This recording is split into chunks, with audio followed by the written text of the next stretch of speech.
All right, got a 2022 Toyota Corolla key fob here, and we're going to open it up so you can replace the battery. The first thing you're going to want to do is remove the emergency key out of the bottom. There's a sliding switch right here.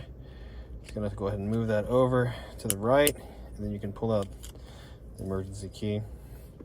Now if we look into the remote, there's a little slot we're going to use with a flathead screwdriver to open this guy up.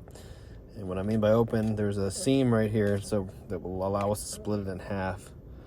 So I'm gonna try to capture this on video. Screwdriver, and here's the slot right here. Hopefully you can see that. Stick the screwdriver in here and then just turn it clockwise and it'll crack it open.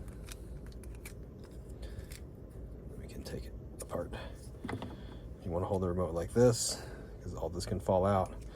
There's another slot right here for your screwdriver to just pry this battery out like this, right? I'll show you what size the battery is. Battery size is going to be a CR 2032. We're going to put it in the remote like here, like this, and just snap it in there, okay? Just like that, bam. Get the cover, snap it all together, and you're done. If you need a battery, there's a link down in the description box, takes you to Amazon. If you need the battery or if you need the sides again, check that out.